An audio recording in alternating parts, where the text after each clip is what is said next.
Reguli de calcul cu puteri cu exponent număr întreg. Ce este o putere? O putere este o mulțire repetată.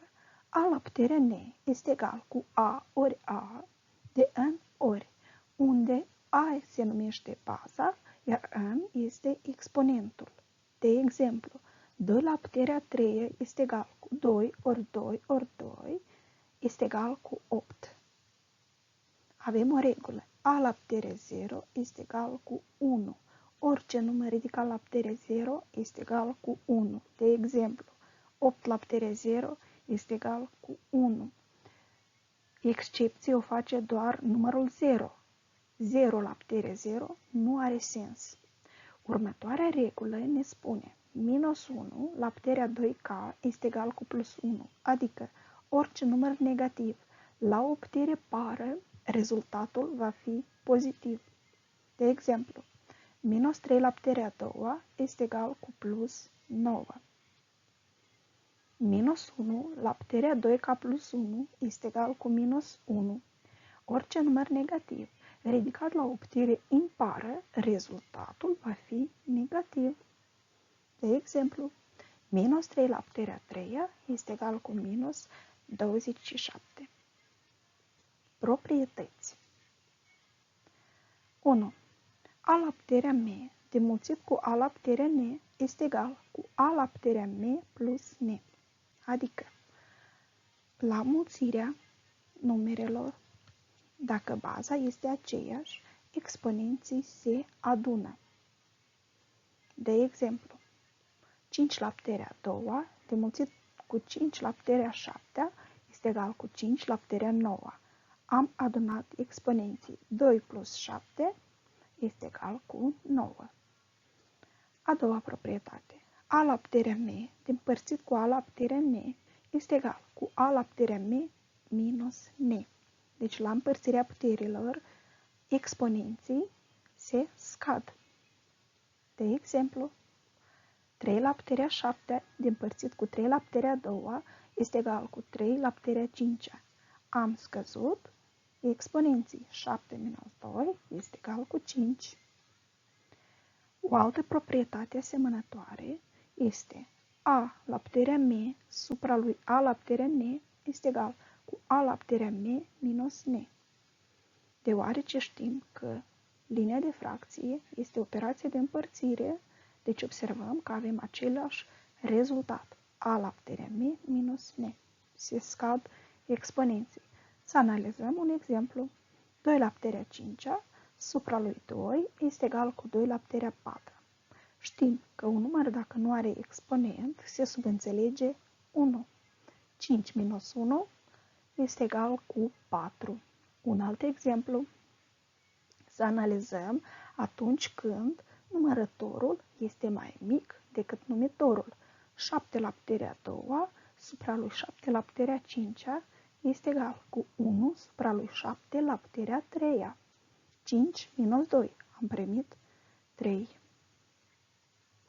O altă proprietate avem a la puterea m, totul la puterea n este egal cu a la puterea m ori n. Se mai numește puterea unei puteri, când exponenții se înmulțesc. De exemplu, 6 la puterea 2, totul la puterea 3 este egal cu 6 la puterea 6. S-a înmulțit 2 cu 3, am obținut 6. O altă proprietate, a la puterea m demulțit cu b la puterea m este egal cu a ori b, totul la puterea m. Deci când exponenții sunt aceiași, bazele se înmulțesc. 2 la puterea 3 demulțit cu 5 la puterea 3 este egal cu 10 la puterea 3. Deci am înmulțit bazele. 2 și 5 am obținut 10. Această proprietate deseori o aplicăm și de la dreapta spre stânga, deci când avem nevoie să descompunem în factor un număr. De exemplu, 5 la puterea 3 la a doua este egal cu 3 la puterea a doua demulțit cu 5 la puterea a doua. Deci, 15 l-am scris ca produs. 3 ori 5. următoarea proprietate. La împărțirea puterilor cu același exponenți, bazele se împărțesc. Deci A la puterea m împărțit cu B la puterea m este egal cu A împărțit la B, totul la puterea m. Să analizăm un exemplu. 8 la puterea 4 împărțit cu 2 la puterea 4 este egal cu 4 la puterea 4. 8 am împărțit la 2. O altă proprietate asemănătoare. Avem A la puterea m supra lui B la puterea m este egal cu A supra lui B, totul la puterea m. De exemplu, 5 la puterea m supra lui 2 la puterea m este egal cu 5 supra lui 2, totul la puterea m. Dar avem și exemple când se împarte numărătorul la numitor. 6 la puterea 4 supra lui 2 la puterea 4 este egal cu 6 supra lui 2, totul la puterea 4. Deoarece se împarte 6 la 2, scriem ca 3 la puterea a 4.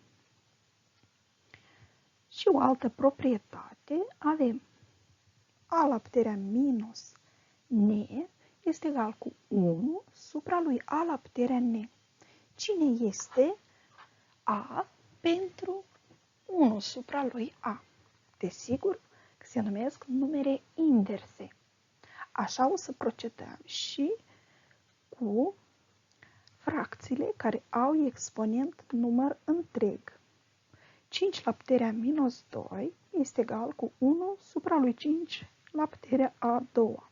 Dar când avem fracție